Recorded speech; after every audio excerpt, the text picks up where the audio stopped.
Dude आप सभी का स्वागत है एक बहुत ही क्रेजी स्टोरी टेलिंग वीडियो में। हम लोग हमेशा गोकू और साइतामा को आपस में कंपेयर करते हैं, पर आज की इस वीडियो में हम उनके एक फ्यूजन को देखने वाले हैं जिसने ड्रैगन बॉल यूनिवर्स में भयंकर तबाही मचा करके रख दी थी। इसमें हम देखेंगे गोकू और साइतामा की पावर्स अगर मिल जाती है तो वो कितने ज्यादा पावरफुल होते हैं और उनके इस फ्यूजन से ड्रैगन बॉल में क्या क्या चेंजेस आते हैं। क्या ये fusion God of destruction, angel या ग्रैंड मिनिस्टर इन सभी को बीट कर पाएगा? आज की इस वीडियो में हम इन सभी क्वेश्चंस के आंसर देखने वाले हैं। अगर आपको ये वीडियो पसंद आती है तो वीडियो को लाइक करके चैनल को सब्सक्राइब जरूर कर दो। और रही बात हमारा जो प्रोजेक्ट था वो कहां पर पहुंचा है, तो अभी यार उसकी स्क्रिप्टिंग ही चल रही है, तो बस आप उसका वेट करो, वो बहुत ही ज्यादा मजेदार होगा। हेलो सुपर फ्रेंड्स, कैसी हमारी सुपर पब्लिक आई हो बहुत ज्यादा बढ़िया होगी यार। तो गोकू और साइतामा के फ्यूजन से एक ऐसी एनर्जी बनी है जिसकी कोई लिमिट ही नहीं है और इसको इन्फिनाइट इंस्टेंट गोकू के नाम से जाना जाता है। ये बेसिकली गोकू की असली अल्ट्रा इंस्टेंट में अपग्रेड वर्जन है जिसमें साइतामा की कंप्लीट वन पंच नॉकआउट स्ट्रेंथ है और उसकी इनविंसिबिलिटी का फ्यूजन है। देखो इस फॉर्म में गोकू की एंजेलिक पावर, उसकी रॉ स्ट्रेंथ सब कुछ है और साइतामा की वही पावर जिससे वो एक ही पंच में अपने ओपोनेंट्स को पूरी तरह डिफीट कर देता है। अभी इन्फिनाइट इंस्टिंक्ट के पास अनमैच्ड स्ट्रेंथ है।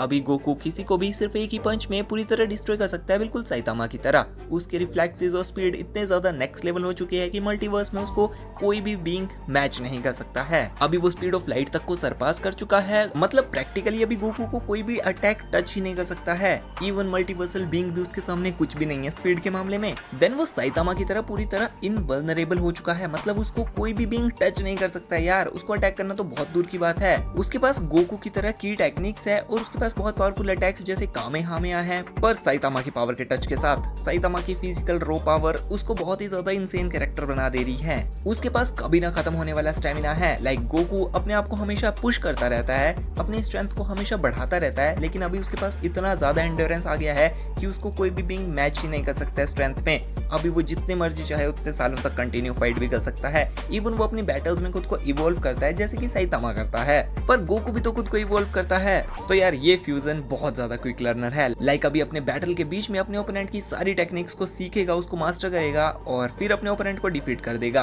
अभी गोकू के पास साइतामा की तरह टाइम एंड स्पेस मैनिपुलेशन की पावर भी आ गई है, यानी वो टाइम में आगे या पीछे भी जा सकता है जैसे कि साइतामा ने किया था गारो के साथ बैटल में। देखो इस फ्यूजन में दो पावरफुल बीइंग्स की पावर मिक्स हुई है। गोकू और साइतामा दोनों ही अपने अपने यूनिवर्स के सबसे वार्ड कैरेक्टर्स है, तो यार अभी उनकी एबिलिटीज और टेक्निक्स एकदम नेक्स्ट लेवल जा चुकी है। जैसे कि अभी उसके पास वन पंच डिस्ट्रक्शन आ गई है, एक पंच से किसी भी ओपोनेंट को पूरी तरह डिफीट किया जा सकता है। मतलब अभी यूनिवर्स में जी फाइटर से लेकर के ग्रैंड मिनिस्टर की पोजीशन तक सभी हिल चुके हैं। उसके पास अल्ट्रा इंस्टेंट रिएक्शंस है, मतलब थोड़ी तो अभी गोकू वाली पावर्स भी होगी ना उसके अंदर, तो अभी उसकी बॉडी को अपने माइंड से कोई भी परमिशन लेने की जरूरत नहीं पड़ती है। उसकी बॉडी खुद ही हर एक्शन के रिएक्शन क्रिएट कर देती है। उसके पास की ब्लास्ट आ गई है जो कि काफी ज्यादा पावरफुल है। कामेहामे आ चुका है जिसमें साइतामा की डिस्ट्रक्टिव पंचेस की भी पावर मिक्स हुई है। एंड अभी उसके पास टेलीपोर्टेशन की पावर भी आ गई है, रीजनरेटिव एबिलिटीज भी आ गई है, बिल्कुल साइतामा की तरह। वो मतलब साइतामा की तरह भी कोई भी अटैक उसको इफेक्ट नहीं करेगा और अगर कोई डैमेज होता भी है तो वो इंस्टेंटली खुद को हील कर लेगा। और साइयन ब्लड होने की वजह से बैटल इंटेलिजेंस भी उसकी काफी बेहतरीन है। अगर वो ड्रैगन बॉल जी यूनिवर्स से फाइट भी करता है तो सबसे पहले उसकी फाइट होगी जी फाइटर्स के साथ, जहां पर क्रीलिन, पिकोलो, टायन, यामचा एंड मास्टर रोशी जैसे बीइंग्स उसके सामने खड़े होंगे।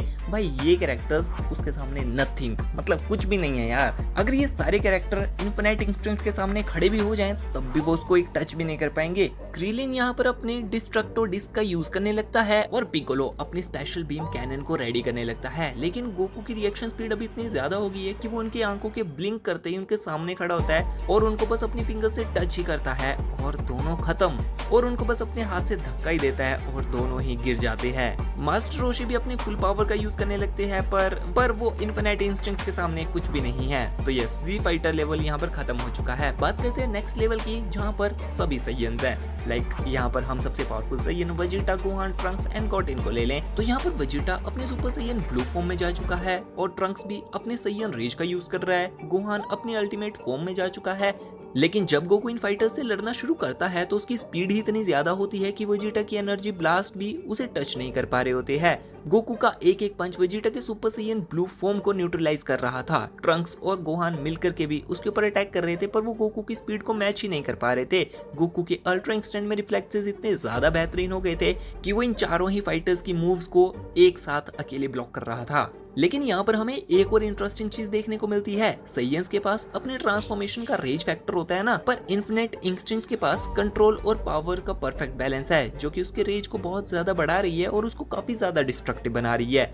इस फॉर्म को वो काफी इजीली विन कर लेगा। बात करते हैं नेक्स्ट टायर की, जहाँ पर गॉड ऑफ डिस्ट्रक्शन और एंजल्स है, जैसे बीरस, चांपा, विस, वेडोस एंड बाकी सभी बींग्स। अब यहाँ पर बैटल असली गॉड्स की होगी। बीरस और चांपा जो कि यूनिवर्स की गॉड ऑफ डिस्ट्रक्शन है, और उनके अटेंडेंट विस और वेडोस इस बैटल में उतर चुके हैं। उनका साथ देने के लिए वहाँ बाकी गॉड ऑफ डिस्ट्रक्शन और बाकी एंजल्स भी है। बीरस यहाँ पर अपनी फुल पावर को अनलिश कर देता है, अपनी हकाई एनर्जी के साथ गोकू को डिस्ट्रॉय करने की कोशिश करता है, लेकिन इन्फिनिट इंस्टिंक्ट अपनी पावर का यूज करके सिर्फ एक ही पंच में बीरस की हकाई को न्यूट्रलाइज करके बीरस को भयंकर डैमेज दे देता है। बीरस कई प्लैनेट्स को डिस्ट्रॉय करता हुआ गैलेक्सी के बाहर चला जाता है। विस अपनी एंजेलिक स्पीड का यूज करने लगता है और अभी जाकर के वो इस फ्यूजन की स्पीड को मैच कर पा रहा होता है। विस अपने टाइम मैनिपुलेशन स्किल्स का भी यूज कर रहा होता है। वो इस फाइट को अपने कंट्रोल में लेने की पूरी कोशिश करता है, पर गोकू की कंबाइंड साइयन और साइतामा का रेज दोनों मिल करके एक ऐसे पावरफुल फाइटिंग स्टाइल को जनरेट करते हैं जिसे विस भी कैलकुलेट नहीं कर पा रहा होता है। वो भी कंफ्यूज था कि ये दोनों फाइट कर कैसे रहे हैं। इतनी ज्यादा स्पीड, इतने ज्यादा बेहतरीन रिफ्लेक्सेस, एक एक पंच में यूनिवर्स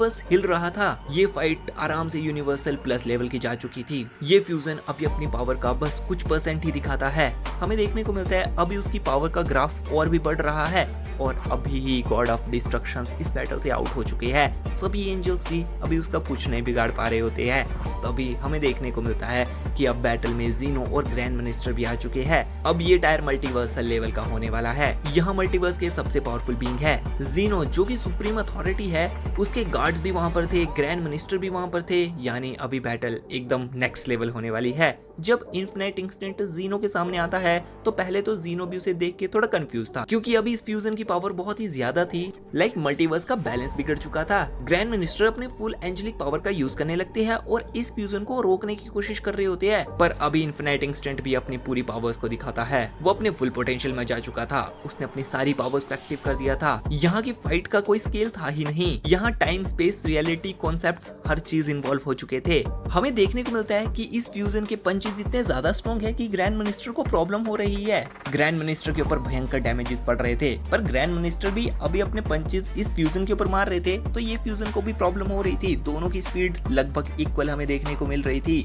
लेकिन ये देखकर जीनो बहुत डिसअपॉइंटेड था। जीनो के सामने ये फाइट सिर्फ शुरू होते ही खत्म हो जाती है, क्योंकि जीनो के पास मल्टीवर्स को इरेज करने की पावर थी। उसने इस बैटल में अपनी इरेज करने की पावर को यूज किया था। पर इन द एंड हमें पता है कि गोकू और साइतामा दोनों ही ऐसे बीइंग्स है जो मॉर्टल है और वो मर सकते हैं। मतलब अभी तक की पावर्स में तो हमें यही देखने को मिला है। बाकी फ्यूचर में अगर कोई चेंजेस आते हैं तो फिर बैटल का रिजल्ट कुछ और भी हो सकता है। पर इस बैटल में गोकू और साइतामा का ये फ्यूजन जीनो से ऊपर नहीं जा सकता है। पर इस फ्यूजन ने ड्रैगन बॉल यूनिवर्स में भयंकर इंपैक्ट डाल दिया था।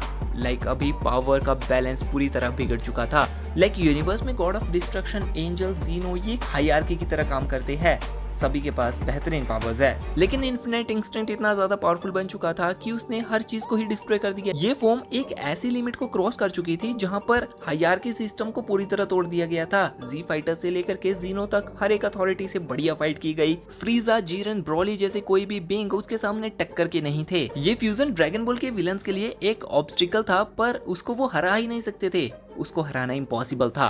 सबसे बड़ा इम्पैक्ट तो ये पड़ा था कि मल्टीवर्स का डायनेमिक्स ही चेंज हो चुका था। जीनो के रूल को चैलेंज किया गया था। ये एक ऐसा पावर लेवल था जहां पर मल्टीवर्स के सारे ही बीइंग्स उसके लिए बहुत छोटी चीज थी। लाइक कोई ऐसे बीइंग्स भी थे जो कि रियलिटी के साथ छेड़छाड़ कर सकते थे, पर इन्फिनिट इंस्टिंक्ट ने उनके साथ भी बेहतरीन फाइट की। जहां लिमिट्स भी नहीं रहती है, जहां मल्टीवर्स का कोई भी फाइटर नहीं जा सकता था, इस फ्यूजन ने मल्टीवर्स के उस हिस्से को भी शेक करके रख दिया था। इस फ्यूजन ने सिर्फ एक पावरफुल फाइटर को ही जन्म नहीं दिया, बल्कि पूरे ड्रैगन बॉल यूनिवर्स के फ्यूचर को ही बदल के रख दिया। इस पावर के साथ यूनिवर्स में नए हीरो, नए विलन, नए गॉड का एवोल्यूशन हुआ, जिसका इम्पैक्ट लॉन्ग टर्म में पड़ सकता है। वेल, ये इस वीडियो का पार्ट 1 था। अगर इस वीडियो में अच्छे खासे व्यूज आ जाते हैं, अच्छे खासे लाइक्स भी आ जाते हैं, अगर आप लोग बेहतरीन कमेंट करोगे तो इसका पार्ट 2 भी हम बना ही लेंगे। अगर आप लोगों को ये पार्ट अच्छा लगा तो बस आपने वीडियो को लाइक करना है, शेयर करना है और कमेंट करना है, जिससे मुझे मोटिवेशन मिले और मैं एक और बेहतरीन सा पार्ट 2 लेकर के आऊं। गोकू और साइतामा नए विलन्स और नई अथॉरिटी के साथ कैसे लड़ेगा। आप लोगों से मिलते हैं नेक्स्ट वीडियो में। आज के इस वीडियो के लिए इतना बहुत है